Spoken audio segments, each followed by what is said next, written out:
I once stood in a room full of people, holding a t-shirt that said divorced. It wasn't a joke to me, it was a mark of everything I'd lost. The woman I thought I knew, the life I'd built, the future I imagined, it all unraveled in that moment. But that night, I made a decision. I walked away. I didn't know where I was going, but I knew I couldn't stay. That choice changed everything. Since then, I've rebuilt my life, piece by piece. From running at dawn to pouring my soul into a blog that became a movement, I've learned that betrayal doesn't have to end you, it can be the thing that pushes you to begin again. Now, I'm standing on stages, sharing my story, and helping others do the same. This isn't just my journey. It's yours, too. If you've ever felt like you were falling apart, know this: you have the power to rebuild. The question is, will you walk through the door? I want to take a moment to thank each and every one of you for being here, for taking the time to listen, to reflect, and to join me on this journey. It means more to me than I can express. You could have been anywhere, doing anything, but you chose to be here, and for that, I'm truly grateful. This story isn't just mine, it's ours. Every comment you leave, every thought you share, every piece of advice you offer, brings us all one step closer to building something real. You're not just reading my words, you're contributing to a conversation that matters. Your experiences, your strength, they inspire me, and I hope that in some way, my journey does the same for you. Now, I want to dive into this together. This is just the beginning. I've shared my piece, but the real power comes when we start digging deeper, understanding each other's stories, and moving forward with the knowledge that we're never alone. So let's get started. Dive into the story with me, share your thoughts, share your stories, and let's see where this journey takes us. The door is open, and it's time to walk through it. Let's rebuild, together. I couldn't believe how much effort I'd put into Adrian's birthday party. It had been my idea from the start. Every little detail, every dollar spent, every late night spent planning. I wanted it to be perfect for him, my husband of 2 years, the man I had built my life around. The venue was a stunning rooftop bar in the heart of the city, offering panoramic views of the downtown skyline. I ordered a 5-tier cake, swirled with strawberry and lemon flavors, his favorites. There was a champagne tower, the kind you see in high-end movies, with glasses stacked high and shimmering under the soft fairy lights I'd paid extra for. I even had roses flown in from New Zealand, a rare variety he'd always said he adored. It cost me a small fortune, but I didn't care. This was his night, and I wanted him to feel like the center of the universe. I stood there in my best dress, watching him laugh and chat with our 50 friends, family, and colleagues. I was exhausted, but I was proud. He looked stunning in the suit we'd chosen together months ago, his hair just right. I thought, this is it. This is what marriage is about. Making him happy. Then he grabbed the microphone. I expected him to thank me, to say something sweet. But instead, he raised his glass and began talking about Chris Harper. His mentor, he called him, his voice loud and clear over the buzz of the crowd. The one who's always believed in me, he said. He's been there through every up and down. I froze. Chris? The guy he'd been working with? The one he'd casually mentioned a few times? My heart skipped a beat. My chest tightened, but I told myself to breathe, to stay calm. Maybe he was just making a toast. But then he turned to me, a playful grin tugging at his lips, like he was about to make a joke. He handed me a small gift bag, and with a wink, said, "This one's for you, love." People laughed, thinking it was cute. I opened it, expecting maybe a bracelet or a nice piece of jewelry. Instead, it was a t-shirt. Black, simple, designer brand, folded neatly. I pulled it out, holding it up. There, in bold, white letters, it read, "Unchained." The room fell silent for a beat before a few awkward chuckles broke through. He grinned like it was the funniest thing in the world, like he'd just pulled off a great prank. I stood there, shaking, staring at the word. Unchained. 2 years of marriage. The late nights I'd stayed up working, the sacrifices. And this was his idea of a joke? My throat burned. I felt every pair of eyes on me, waiting for my reaction. I could have yelled. I could have thrown that damn t-shirt in her face and walked out right then. But I didn't. I set the bag down gently, reached into my pocket, and pulled out the Cartier bracelet I'd bought her as her real birthday gift. It was gold, sleek, expensive, something I'd saved up for because I knew she'd adore it. I placed it on the table next to the cake, right where everyone could see it. No words. No fuss. I just turned and walked out. The air hit my face as I stepped outside, sharp and cold, but I didn't stop. I heard the chatter fade behind me, the clink of glasses, the murmur of confusion. I kept walking, my shoes clicking against the pavement, my heart pounding so hard I thought it might crack my ribs. I didn't know where I was going, but I knew one thing for sure. I wasn't going back in there. Not for her. Not for anyone.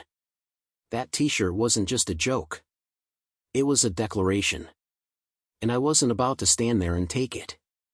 The night air slapped me hard as I stepped out of that rooftop party, my tie flapping loose in the wind. I hadn't made it 10 steps before I stopped, my hands clenching into fists. I'd left the bracelet on the table, her birthday gift, the one I'd spent months picking out, the one I imagined her wearing with that huge smile she used to give me. It was sitting there, abandoned, like some kind of trophy for her little stunt.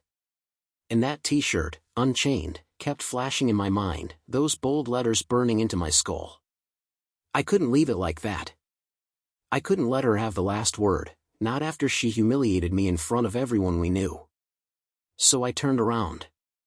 My legs moved before my brain caught up, carrying me back through the glass doors, past the confused valet who barely opened his mouth to ask for my ticket. The noise of the party hit me again, laughter, clinking glasses, upbeat songs she'd picked for the playlist. I didn't look at anyone. Not her friends. Not mine. Not the waiters weaving through the crowd with trays of champagne. I marched straight to that table, the one with the cake, the flowers, and the bracelet gleaming under the lights. She was still up front, chatting with Chris, her back to me, probably thinking I'd slink off like some wounded puppy. I grabbed the bracelet, the cool metal slipping into my palm, and shoved it back into my pocket. No one said a word. A few heads turned, eyes wide, but nobody stopped me. Maybe they were too shocked. Maybe they didn't care. Either way, I was done. I walked out again, this time for good. The valet had my car ready by then, a black sedan I'd bought a year ago, one of the few things I'd insisted on keeping when she pushed for that overpriced SUV she wanted instead. I slid into the driver's seat, slammed the door, and just sat there for a minute, staring at the dashboard. I wasn't sure what I was feeling. Anger, maybe. Pain, definitely. But there was something else, something new. Something I hadn't felt in a long time. A sense of relief. She didn't have the power over me anymore. Not after tonight. It was over. It was done. And I was free. I cranked the engine and pulled out of the parking lot, heading straight for the highway. I didn't know where I was going, but for the first time in ages, I didn't care. I had my life ahead of me, and whatever came next, I'd face it on my own terms. No more pretending. No more being her backup. I was done playing that part. The road stretched ahead, the city lights flickering in my rearview mirror, and for the first time in a long time, I felt like I could breathe again. My phone buzzed in my pocket. I ignored it. The engine hummed to life, and I pulled out onto the street, the city lights blurring past me like they didn't even matter. 5 minutes later, it started. The first call. My phone lit up on the passenger seat, her name glowing on the screen. I didn't pick up. It rang out, went silent, then lit up again. And again. By the time I hit the highway, it was non-stop, buzz after buzz, her name stacking up in missed call notifications. I glanced at it once, just long enough to see the number climb. 10 calls. 20. 50. I kept driving, the road stretching out dark and empty ahead of me. My hands gripped the wheel so tight my knuckles turned white. What did she want? To apologize? To laugh some more? To explain why she thought handing me that t-shirt in front of everyone was okay? I didn't care. Not anymore. The phone kept going, relentless, like she thought she could wear me down if she just tried hard enough. I pulled into my usual parking spot outside my apartment, my apartment now, and checked the screen. 157 missed calls. All from her. I turned the phone off, the silence hitting me like a wave. I sat there in the dark, the engine ticking as it cooled, and something clicked inside me. This wasn't just about the party. It wasn't just about walking out. That t-shirt, those calls, her thanking Chris instead of me, it was the end of us. For years of bending over backwards, of putting her first, of thinking if I just tried harder, she'd see me the way I saw her. And for what? To be the punchline of her big night? I grabbed my keys and stepped out, the cold biting at my face again. The apartment building loomed above me, quiet and familiar, but it didn't feel like home anymore. It felt like a shell, like something I'd outgrown without even realizing it. I didn't know what came next, where I'd go, what I'd do, but I knew one thing. I wasn't answering those calls. Not tonight. Not ever. I'd left the party, sure, but I'd left the marriage too. And she could keep calling all she wanted. I was already gone. I woke up the next morning on a lumpy couch in Mia's spare room, the kind of place that smelled faintly of old coffee and dust. My blazer was crumpled on the floor, my tie slung over a chair like it was a broken string. I'd driven straight to her place last night after leaving the party, my phone still off, those 157 missed calls locked away in the dark. Mia didn't ask many questions when I showed up. She just opened the door, handed me a beer, and let me crash. Now, sunlight crept through the blinds, slicing across the bare walls, and I lay there staring at the ceiling, trying to figure out what the hell had happened to my life. Mia shuffled in, her hair a mess, carrying 2 mugs of coffee.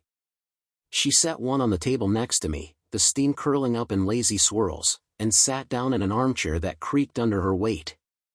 "You don't come back from something like that," she said, her voice low and certain, like she'd already thought it through. I didn't answer right away. I just took the coffee, the heat burning my fingers through the mug, and let her words sink in. She was right. I knew it the second she handed me that t-shirt, unchained, like it was some clever little gift. But it wasn't just the shirt. It was everything before it, all the pieces I'd ignored because I loved her, because I thought that's what you do when you're married. I sipped the coffee, bitter and strong, and my mind started replaying it all. The time she'd asked me to move to another city for her job, promising it would be worth it. I'd left a solid career behind, packed up our life, and followed her. Then there were the promotions I'd turned down because they'd mean less time at home, and she didn't like that. "We're a team," she'd say, and I'd nod, thinking it made sense. Vacations, too. I'd skip them, working extra shifts so she could chase her dreams, fly off to conferences, build her career. I never complained. I figured it was my job to support her, to be the steady one while she shined. And she did shine. People loved her charm, her laugh, the way she could light up a room. I loved that about her, too. But last night, under those twinkling lights I'd paid for, she'd lit up for someone else. Chris Bennett. Her guiding light. Not me. I set the mug down, my hands still shaky from the night before, and looked at Mia. "I gave her everything," I said, my voice rough, like it hadn't woken up yet. She nodded, leaning back in the chair. "Yeah, man. And she gave you a t-shirt." That stung. But it was true. I thought about the party again, 50 people, all watching her toast Chris, all seeing her hand me that bag. I wondered what they thought. Did they laugh because they agreed with her? Did they feel sorry for me? Or did they just not care? I'd spent so long trying to make her happy, to make us work, and in one night, she'd turned me into a joke. The spare room felt smaller then, the walls pressing in, and I stood up, pacing to the window. Outside, the city was waking up, cars honking, people rushing to work. My life used to feel like that, busy, purposeful, moving forward. Now it was just me, standing still, holding a coffee mug and a bruised ego. Mia watched me, sipping her own drink, not pushing me to talk. She didn't have to. We'd been friends since college, she knew me better than most. Mia was quiet for a moment, her mug resting in her hands, the steam curling up in slow swirls. "What now?" she asked finally, breaking the silence. I didn't have an answer. Not yet. But as I stared out at the skyline, something shifted inside me. I wasn't the guy who waited around anymore, the one who nodded and smiled while she called the shots. That guy walked out last night.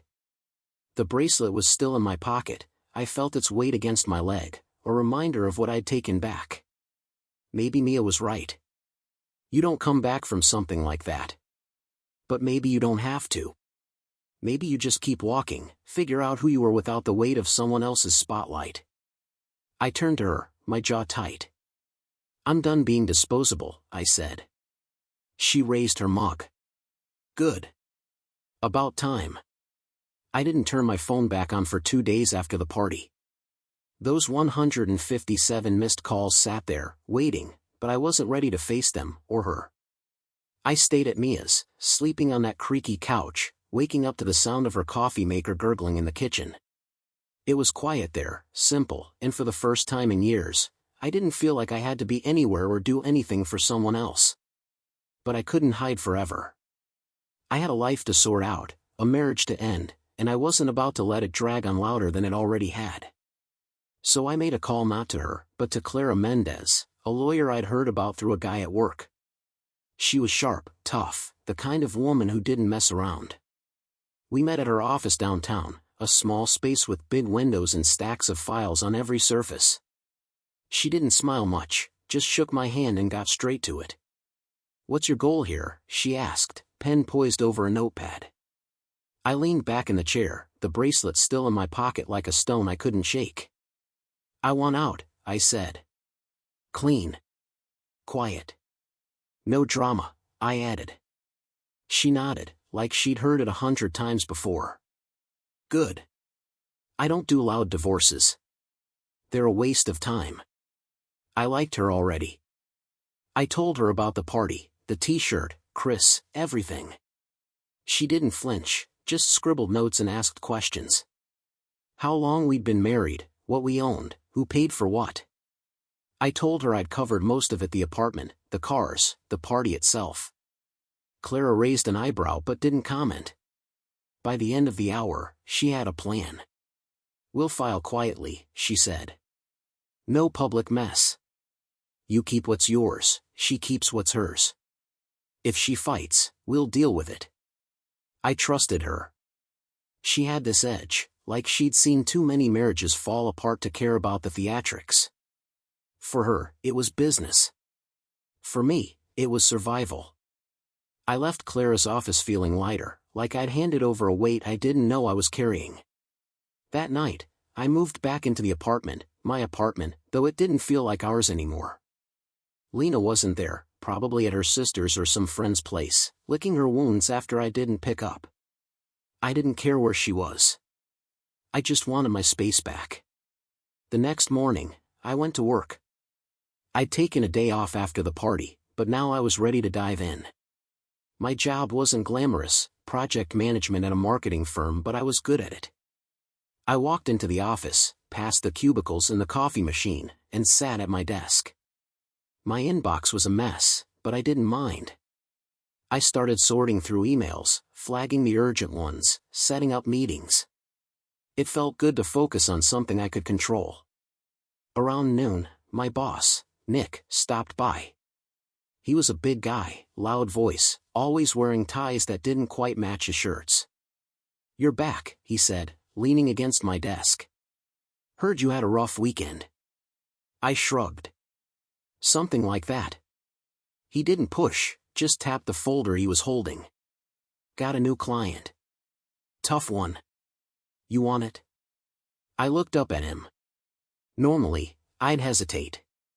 Big clients meant long hours, and Lena had always hated when I worked late. But she wasn't here now. "Yeah," I said. "I'll take it." Nick grinned. that's what I like to hear. The rest of the day flew by. I dug into the project, some startup needing a full system overhaul, and lost myself in the details. Spreadsheets, timelines, budgets. It was messy, complicated, and exactly what I needed. By the time I left the office, the sun was gone, and my head was clear. I stopped answering her texts that week. They'd started after the call stopped, short ones at first, like, "Where are you?" and "We need to talk." Then longer, rambling ones about how she didn't mean it, how it was just a joke. I didn't reply. Clara had the papers ready by Friday, and I signed them in her office, my hand steady on the pen. It wasn't about revenge. It wasn't even about her anymore. It was about me, about taking back the life I'd let slip away. Nick called me into his office that afternoon. "You're killing it," he said. "Keep this up. We're talking promotion." I nodded, a small smile tugging at my lips. For the first time in years, I felt like I was moving forward, not for her, not for us, but for me. I started running every morning before the sun came up, when the city was still half asleep and the streets were mine. It wasn't something I'd planned. I just woke up one day at Theo's, my head buzzing with everything, and decided I needed to move. I pulled on an old pair of sneakers, a t-shirt, and some shorts I hadn't worn in years, and hit the pavement. The first mile was brutal. My lungs burned. My legs felt like lead, and I thought about turning back. But I didn't. I kept going, one step after another, the cold air biting at my face. By the time I got back to Theo's, sweat was dripping down my neck, and my chest heaved like I'd just fought a war. It hurt, but it felt good, like I was shaking off pieces of the man I used to be. I'd spent so long sitting still, waiting for Lena to notice me, to need me, that I'd forgotten what it felt like to push myself. After that, it became a routine. Up at 5, out the door by 5:15, running through the dark until the sky turned gray. Mile after mile, I shed the weight of it all, the party, the t-shirt, the years of saying yes when I should have said no. I moved out of Theo's that week, back into the apartment full-time. She still wasn't there, and I didn't ask where she'd gone. Clara had served her the divorce papers by then, so maybe she was hiding out, figuring out her next move. I didn't care. I started changing things, threw out the throw pillows she'd picked, the ones I'd always hated, and replaced them with a plain gray blanket. I rearranged the furniture, turned the living room into something that felt like mine. It wasn't just about the space, though. It was about me. I set up a corner by the window with a small desk, a lamp, and a stack of notebooks. I started writing things down, ideas, plans, stuff I'd always wanted to do but never had the time or guts for. Vision boards came next, pinned up on the wall with pictures of places I wanted to see, projects I wanted to tackle. I wasn't just rebuilding a room, I was rebuilding myself. Work got intense, but I loved it. The client Gregory gave me was a nightmare, demanding, picky, always changing their mind, but I handled it. Late nights at the office turned into early mornings running, then back to the desk with coffee in hand. I was tired, sure, but it was the good kind of tired, the kind that comes from doing something for yourself. One day, I got a call from Sasha, a kid I'd met at a networking event a year back. He was young, maybe 25, with big ideas and no clue how to make them happen. "I've got this startup," he said, his voice fast and excited. "Me and my buddy Omar. We need help." I met them at a diner downtown, the kind with sticky tables and waitresses who call you on. Sasha had wild hair and a laptop covered in stickers. Omar was quieter, scribbling numbers on a napkin. They pitched me their idea, a delivery app for small businesses, something local, something real. It was rough, but it had potential. "I'm not a tech guy," I told them, "but I can get you organized. Set up a plan." They grinned like I just handed them $1,000,000. I started meeting with them once a week, going over budgets, timelines, talking them through the chaos. It wasn't paid, but it didn't matter. It felt good to help, to build something from scratch. One night, after a long session with them, I sat at my desk in the apartment, staring at the vision board. There was a picture of a beach in Bali, a skyscraper in London, a sketch of a house I'd always wanted to own. I grabbed a pen and added something new: invest in Sasha and Omar. It wasn't just about money. I wanted to be part of their dream, wanted to see it grow. The runs kept me sane. Every morning, I'd push a little harder, go a little farther. My body changed, my shoulders got broader, my legs stronger, but it was more than that. I stopped feeling like the guy who'd stood there holding that divorced t-shirt. I stopped waiting for her to call, to apologize, to make it right. Lena didn't matter anymore. The apartment wasn't a war room yet, but it was getting there: plans, ideas, a life I was making for me. I'd taken back the bracelet that night, but now I was taking back everything else. It felt damn good. I was sitting in my office one afternoon, the sun slanting through the blinds, when my phone buzzed with a text from an old friend, Jake. He wasn't close to Lena, not really, but he ran in the same circles, so I figured he'd heard something. "You okay, man?" it read. "Heard she's not doing so hot." I didn't reply right away. I leaned back in my chair, the hum of the office around me, phones ringing, keyboards clacking, and thought about it. Not doing so hot? Good. I didn't wish her harm, but I wasn't about to cry over her either. I'd been pouring everything into my own life lately: work, running, Sasha and Omar's startup, and I felt stronger than I had in years. If she was stumbling, that was on her. Jake texted again an hour later: "Damien quit. She's scrambling at work." That got my attention. Damien Rivera, her guiding light, the guy she'd toasted at the party while I stood there like an idiot holding that t-shirt. He'd resigned? I didn't know the details, and Jake didn't either, just said it was sudden. But I could picture it. She'd leaned on him, built her whole image around him, and now he was gone. I didn't smile, but I didn't feel bad either. I went back to my spreadsheet, the numbers blurring for a second before I refocused. Work was my anchor now. Gregory had me leading 2 more projects, big ones, and the word promotion kept floating around. I stayed late that night, the office emptying out, just me and the glow of my computer screen. I liked the quiet, it gave me room to think. The next day, another friend, Rachel, called. She was closer to Lena, one of those mutual connections I hadn't cut off yet. She tried a podcast, Rachel said, her voice hesitant, like she wasn't sure I'd want to hear it. It tanked. 1 episode, and people hated it. I was driving home, the phone on speaker, the city lights streaking past. "Huh," I said, keeping it short. Rachel kept going. "She's posting online again too, trying to get her followers back, but it's not working.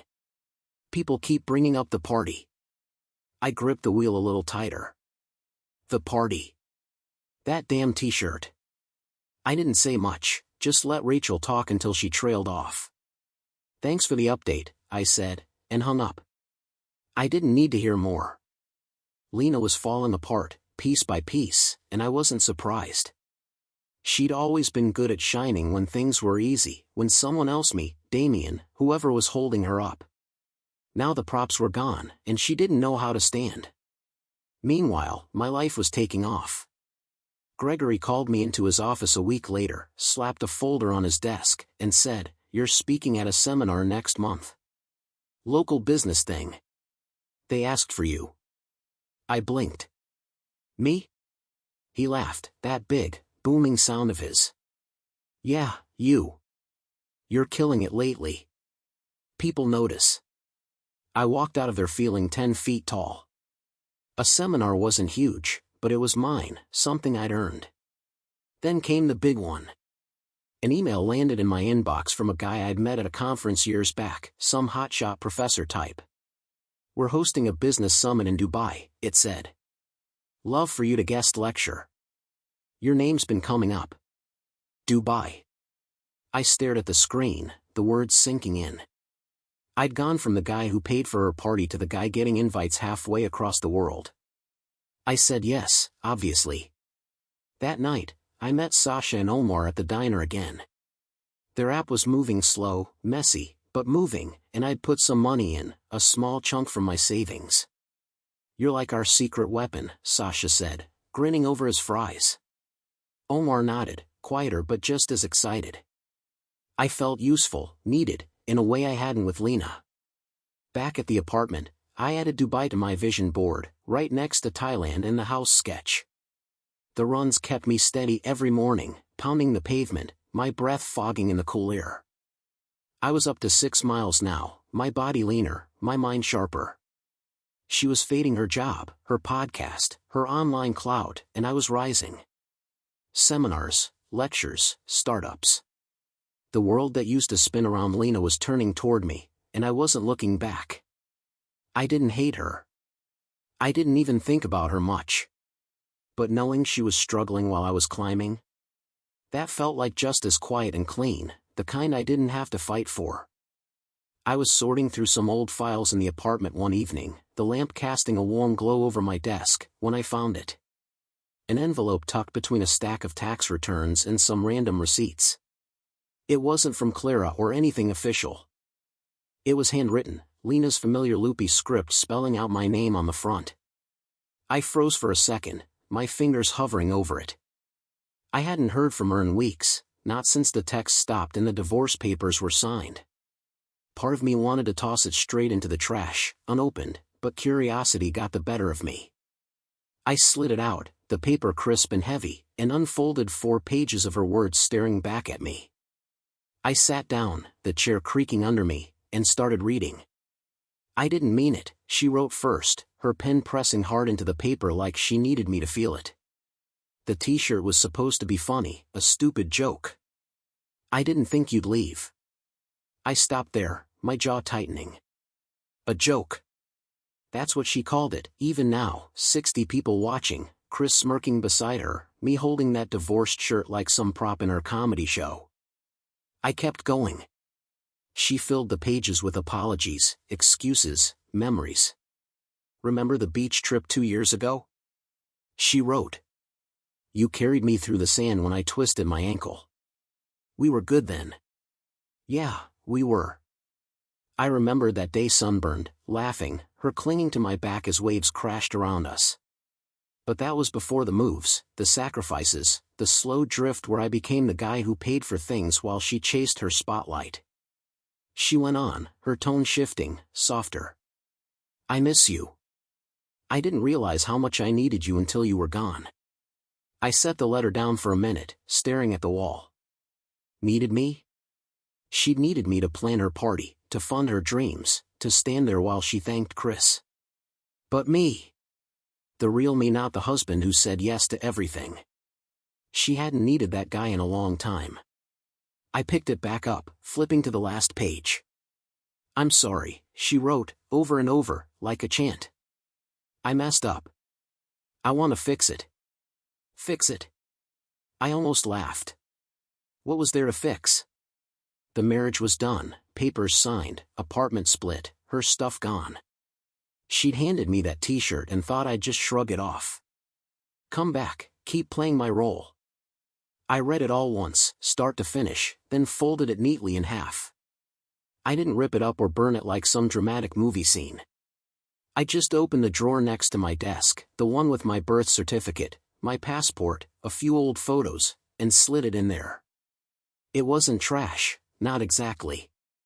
It was a record, proof of who I'd been, who Lena had been, and what we'd lost. But it didn't change anything. I wasn't writing back. I wasn't calling her. I'd spent years waiting for her to see me, to say something like this, and now that she had, it didn't matter. The words were too late, too hollow. I got up, grabbed a glass of water, and stood by the window, looking out at the city lights. The vision board was pinned up nearby, Dubai, Thailand, Sasha, and Omar's startup. That's where my head was now, not in her letter, not in the past. I thought about the party again, that smirk on her face when she handed me the bag.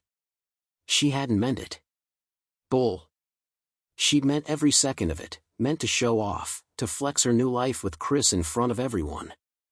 And now, with him gone, her career slipping, she was scrambling, reaching back for the safety net I'd always been. I wasn't that guy anymore. The next morning, I ran my usual route, the air crisp and sharp in my lungs. 6 miles turned into 7, my legs pumping harder, my mind clear. I didn't think about the letter. I thought about the seminar next week, the lecture in Dubai, the app launch with Sasha and Omar. When I got back, I showered, dressed, and headed to work. Gregory stopped me in the hall, grinning. "You're on fire lately," he said. "Keep it up."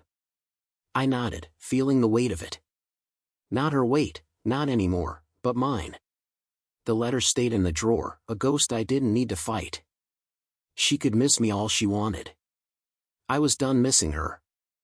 I started writing one night after a long day at work, sitting at my desk with a beer in hand and the city humming outside my window. It wasn't planned, just grabbed a notebook and let my thoughts spill out. At first, it was messy, raw, all about the party, the t-shirt, those 157 missed calls. I wrote about how it felt to stand there, humiliated, while she smirked and the room laughed. I wrote about walking out, taking the bracelet back, driving away. It wasn't for anyone else, just me, a way to get it out of my head and onto paper. But the more I wrote, the more it turned into something else. It wasn't just about her or us anymore. It was about what came after, running every morning, rebuilding my life, saying no to the old me who'd waited around for her approval. I filled pages with it, night after night, the words piling up like bricks in a wall I was building around myself. One evening, after a run, I typed it all into my laptop. It felt different seeing it on the screen, cleaner, sharper. I didn't know why, but I hit publish on a random blog site, no name attached, just some anonymous guy's story. I called it 157 missed calls, not because I wanted Lena to see it, but because it fit.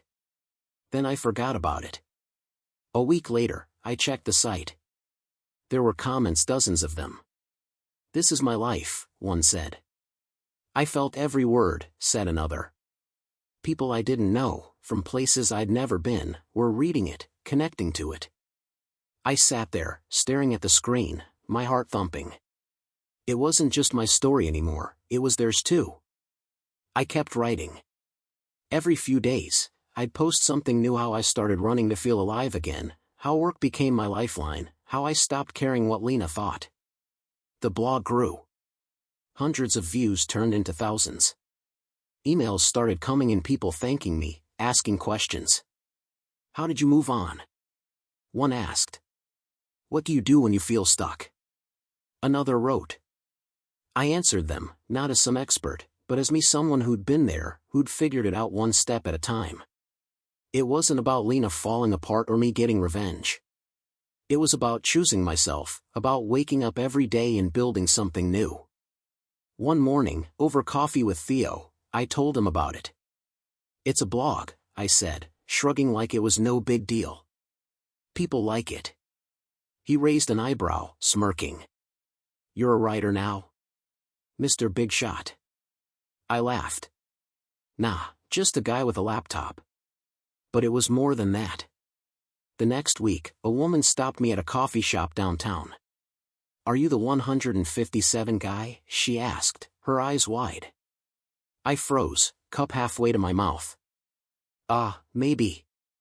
She smiled. "I read your stuff. It got me through my breakup. Thank you." I didn't know what to say, just nodded, mumbled something about being glad it helped. She walked away, and I sat there, stunned.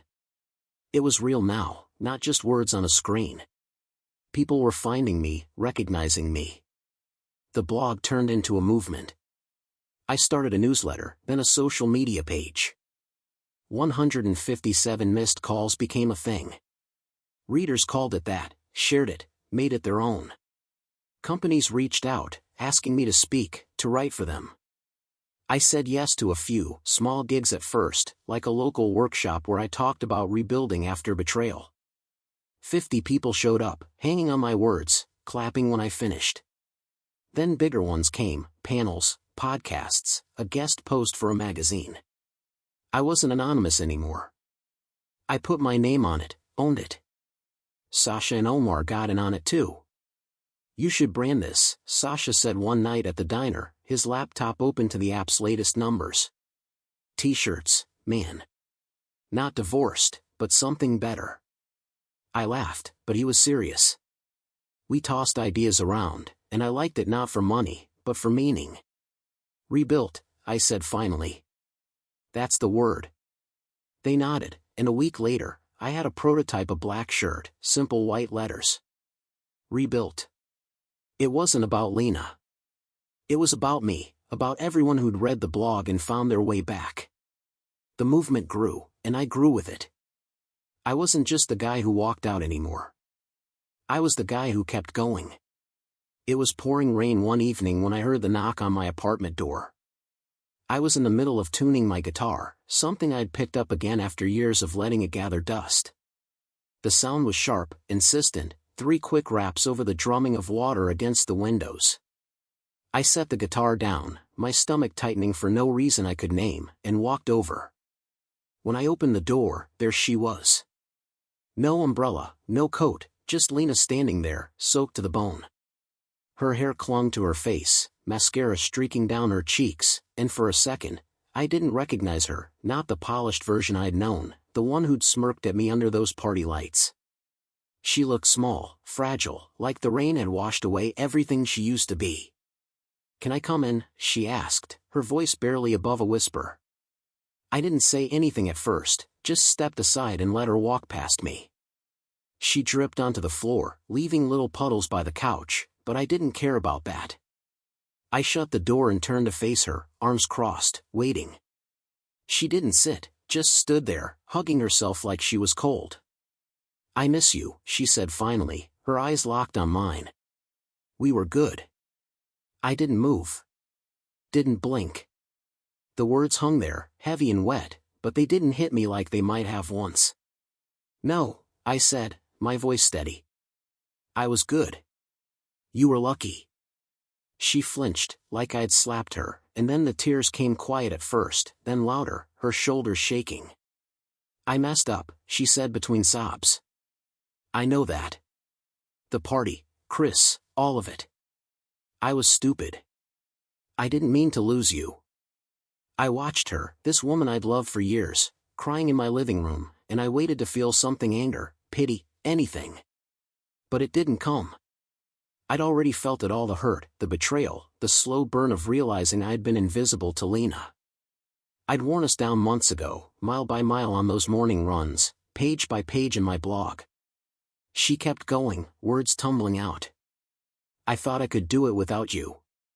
The job, the podcast, everything, it's gone now. Damien left, and I'm drowning, and I need you." There it was again, need. She needed me now, when her world was falling apart, when the spotlight she'd chased had flickered out. I stepped closer, not to comfort her, but to make sure she heard me. "You didn't need me when you handed me that t-shirt," I said. "You didn't need me when you thanked him instead of me. You don't get to need me now." Her face crumpled, and she sank onto the couch, hands covering her eyes. I didn't sit. I stood there, looking down at her, and saw it all, the party, the calls, the letters she'd sent. This was her last play, her final shot at pulling me back. But I wasn't that guy anymore. "I'm sorry," she whispered, over and over, like it could change something. I didn't say anything else. What was there to say? She'd made her choice that night, and I'd made mine when I walked out. The rain kept pounding outside, a steady roar that filled the silence between us. After a while, she stood up, wiping her face with her sleeve. "I'll go," she said, her voice small. I nodded, opened the door, and watched her step back into the storm. She didn't look back, just disappeared into the dark, the rain swallowing her up. I shut the door, locked it, and stood there for a minute, listening to the quiet. It was over, really over. Not the divorce, not the papers, but the part of me that still wondered if she'd come around. She had, and it didn't matter. Later that night, I called Theo. "You free?" I asked. He was, so I grabbed my guitar and headed to his place. The rain had slowed to a drizzle by then, the streets slick and shiny under the streetlights. We ended up on his rooftop, the city sprawling out below us, damp air cool against my skin. I played a few chords, he tapped a beat on the railing, and we didn't talk about her. We didn't need to. The music filled the space, rough and simple, and for the first time in a long time, I felt peace, not the loud kind, but the quiet, steady kind that settles in your bones. She was gone, and I was still here. I stood backstage in Milan, the hum of the crowd seeping through the heavy curtain, my hands steady but my heart thumping just a little faster than usual. It was a year to the day since that night, the party, the t-shirt, the moment I walked out and took my life back. Now I was here, in a sleek conference center halfway across the world, about to give a keynote speech to a packed auditorium. Rebuilding after betrayal, they'd called it, and my name was on the program in bold letters. I adjusted my tie, smoothed my jacket, and took a deep breath. The stage manager gave me a nod, and I stepped out into the lights. The applause hit me like a wave, hundreds of faces looking up, waiting. I walked to the mic, the click of my shoes loud in my ears, and for a second, I saw it all again: the rooftop venue, Lena's smirk, that divorced shirt in my hands. Then I smiled. I once paid for a birthday party where I received a t-shirt labeled divorced, I started, my voice clear and strong. The crowd laughed, a soft ripple, but I didn't pause. 5 minutes later, I took back the gift I gave her, and my entire life with it. They went quiet then, leaning in, and I kept going. I told them about the 157 missed calls, how I'd left that night and didn't look back. I talked about the runs at dawn, the late nights at work, the blog that turned into a movement. I didn't mention Lena's name. Didn't need to. This wasn't about her anymore. It was about me, about the people in that room who'd been broken and built themselves back up. I told them how I'd signed the divorce papers with Clara, how I'd poured myself into Sasha and Omar's startup, how I'd stood on Theo's rooftop playing guitar in the rain. Betrayal doesn't end you, I said, looking out at them. It's a door. You decide if you walk through it. The words flowed, easy and true, and when I finished, the applause roared, loud, long, thundering through the hall. I stepped back, my chest tight but not with pain, something else, pride, maybe, or just the weight of knowing I'd made it. Backstage, people swarmed me: organizers, attendees, a guy with a podcast mic asking for a quick interview. I said yes to him, to a few others, shaking hands, smiling, feeling the energy of it all. Later, I sat in my hotel room, the Milan skyline glittering outside, and pulled out my phone. I scrolled through the blog's comments, new ones from that day, people who'd been in the audience. "You changed my life," one wrote. "I'm walking through that door," said another. I set the phone down and leaned back, the quiet settling in. A year ago, I'd been the guy who paid for everything: the cake, the flowers, her dreams, only to walk away with nothing but a t-shirt and a bruised ego. Now I was here, speaking in Milan, with Dubai behind me and more invites piling up. Sasha and Omar's app had launched last month, and I'd worn the rebuilt shirt at their party, grinning as they toasted me. Theo had texted me that morning, "1 year, man, you're a legend." I didn't feel like a legend. I felt like me, stronger, sure, but still the guy who liked coffee too bitter and ran too long. The bracelet was still in my desk drawer back home, next to her letter, but I hadn't looked at it in months.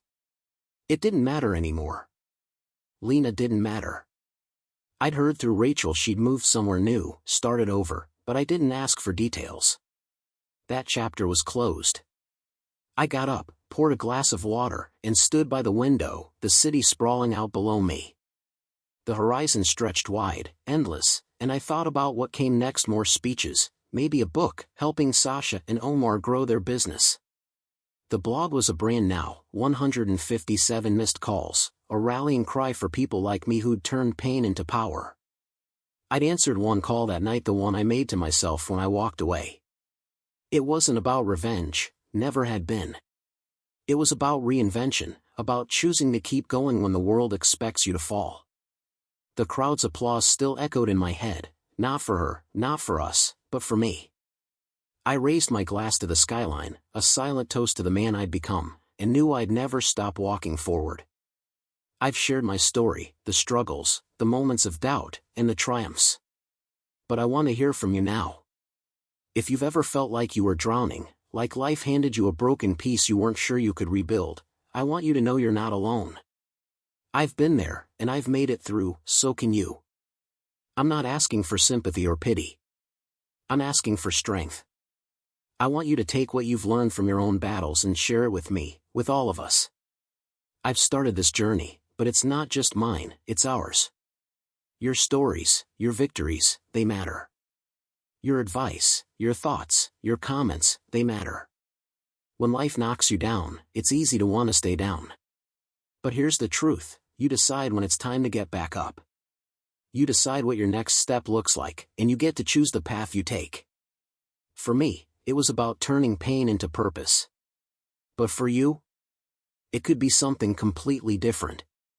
Find your purpose, find your strength, and rise. I want you to leave a comment below and share your story. What did you learn from your hardest moments? How did you find the strength to keep moving forward?